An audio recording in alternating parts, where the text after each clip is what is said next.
I haven't been uploading a lot of videos lately, and there's a reason for that. There's a story for that, and I'd like to base that story around explaining what Inyeon is. Inyeon is something kind of between destiny and fate. Destiny sounds like too positive, like you're talking about something out of a Star Wars movie. And fate sounds really negative, like you are stuck doing something. Inyeon doesn't have those positive or negative connotations. Something's meant to happen. So I have kind of a really cool Inyeon type story. So it's the middle of March now, and I took a vacation at the beginning of February. I went to New York to visit my parents. I live on Long Island. I don't live in Manhattan. Long Island is just suburbs, so there's not that much interesting stuff out there. And in particular, our neighborhood, like I uploaded a video of the snowstorm. We're kind of in the middle of nowhere. There was a big snowstorm and no one plowed us out for 3 days. Well, eventually they came on the third night, but on the third day, we were stuck inside. We couldn't drive anywhere because the streets were full of snow, too much.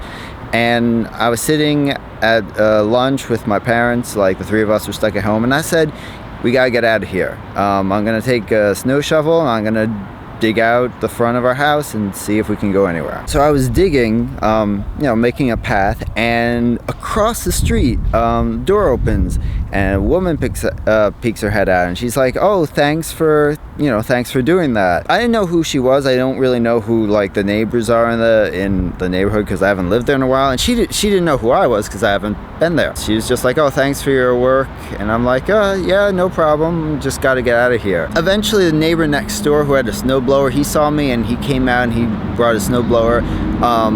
My dad saw him with his snowblower, and when he realized the snowblower would be effective, he brought out his snowblower. So we were all working on it, and we cleared out the front of our street, and the end of the street had also been cleared out. So we were able to get out. So afterwards I went back inside and my mom's on the phone. She's like, "You know what? That was the woman across the street. Her name's Rona." She wanted to know who you were shoveling in front of the street, and I said like, "Oh, that's my son. He's just visiting home. He's usually in South Korea." And Rona goes, "Oh my God, what a coincidence. There's a girl who's staying with us this week who's also from Korea." So my mom says Rona wanted to invite me over to meet her. I'm like, "Well, I don't know her. She could be anyone, Korea's a big place, who cares?" But my mom's like, you should go over and say hi." I'm like, fair enough, she could be anybody. I've been making music videos for a while, and I'm always looking for creative people, but I'm also kind of attracted to creative girls, and there aren't that many in Korea, unfortunately. I mean, I'm not judging, I don't care if someone's not creative, but I find it particularly attractive if someone is. And after a while I realized, I'm not gonna run across my ideal girl. She's off doing her own thing. We're not gonna cross paths. We're in our completely separate worlds, and that's cool, but it's also sad because I'm not gonna meet her. So I go to Rona's house and I meet this girl. In general, Korean girls are pretty, so she's pretty, so I'm like, okay, whatever. But I noticed there's something about her, the way she carries herself, some kind of comfortableness, in just her being, and I'm like, she's not nobody. She's somebody. Something's there. So I asked her if she'd seen my music videos, because sometimes people have and they just don't recognize me, and she had not seen them, which I thought was pretty cool. I'm like, okay, whatever she does in Korea, she's got her own life, and she just didn't run across my stuff. Maybe she's not on the internet that much. That's fine. So I showed her the Subway song. She liked it.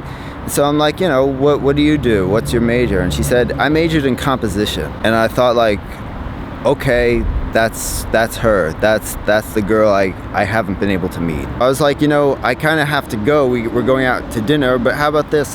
We just got this awesome new cat. Do you want to come over later and see the cat?